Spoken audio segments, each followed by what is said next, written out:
I'm going to give them specifics. So I hope that they have pens and paper. Please do. Yeah. So as far as like creating your content, this is exactly what you need.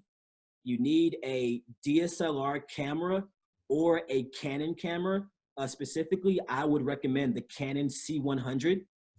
You can get that camera used for about $1,400, $1,600. The reason why you want that specific camera, because it's going to give you good quality. You know, you don't want to get a cheap DSLR that, you know, a $400, $500 camera that's going to be grainy. Because at the end of the day, if you're asking people to put millions of dollars in your fund, like just subconsciously, there's a certain type of presentation that they're expecting. You know, so it makes a lot of sense just to put money into a camera. The cheapest camera that you can buy that can get you that quality is the Canon C100. You can find it on Amazon, eBay, etc. Right? Then you also want to get a lighting kit. You can find these on Amazon and eBay as well. You can get an entire photo studio lighting kit for about $70, lights and everything. And then you want to, there's a converter that I can't think of right now, but if you Google DSLR converter to live streams, you'll come up with a whole bunch of companies to where there's basically a converter that you plug your camera in, and that plugs into your computer. So that way, when you're going live on Facebook or YouTube, it will like transfer that high quality from the camera into the computer. So you don't have to use like your cell phone, because the cell phone is going to be very grainy. Right. And so that's all we did. And we just spent some days, we'll spend the entire Saturday just pre-recording different videos explaining different steps of the filing process, different steps of how we're going to analyze these deals. And then we would just release them periodically, once a week or once every couple of days. And then we would also go live like once or twice, just in case, you know, just so people can just feel that live interaction. And then we had our weekly conference calls with a company called freeconferencecall.com. So I think if you pay, I think we pay like $99 a month, and we get like a phone number, a PIN, and then they give you a capacity of how many people can call into that line. And so if I'm not mistaken, the cheapest package is like $99 a month, and you're allowed like 100 people that can call in. And so every week we just made sure that, you know, we promoted, hey, on Wednesday at 8 o'clock, call into this number, put in the PIN, and any questions you guys have, we'll answer. And we let them put us through the ringer. Like, ask us anything. If you're an accountant, if you've been in the real estate space before, you're not a beginner and you actually know something about this, ask us that question. You know, and so we did this for an entire year. It really wasn't costly as far as doing that. It was more of just the consistency, just reminding yourself and reminding everybody, hey, make sure you have a clean haircut. We're going to be recording tonight. Make sure, you know what I'm saying? So it was more just about the consistency of just making sure we were putting out this content all the time. We also archive those calls so that people who weren't able to make the call can go back and listen to them on our site.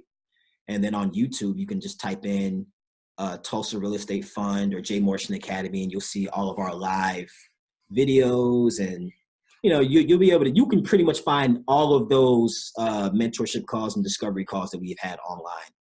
And so one thing that we did run into, which we didn't expect, was that initially there was a lot of pushback, I would say hate, from people that felt that we weren't qualified to do this because it was our first time. That's what I was looking for.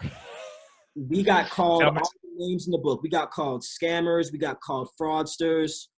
The NFL Players Association actually put out an investor alert because we've been personally managing and coaching NFL players for years. And so they were saying good things about us because we've made a few players a lot of money.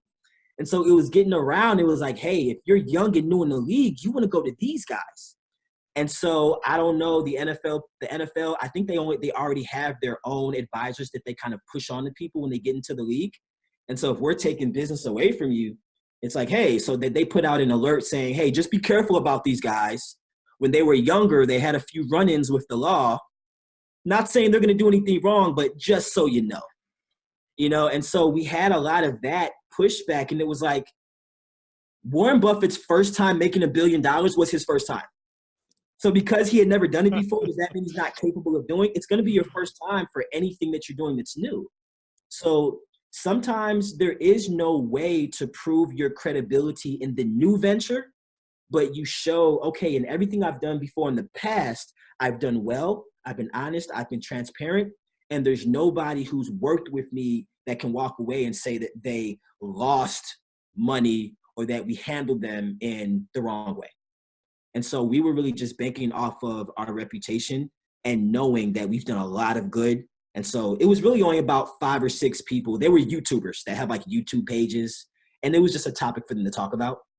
But after we raised that money in 7 days and made our first acquisition and everything's going as we said it's just been crickets. So Now, yeah. I appreciate you talking about that, because I know a lot of the listeners are right there. It's like, well, they don't feel like they have an experience in getting started. And I mean, I can relate, starting a podcast and it's all that was new territory, for me. But however, you just got to jump in there and keep it going, right? Keep doing it and keep pushing forward, be consistent.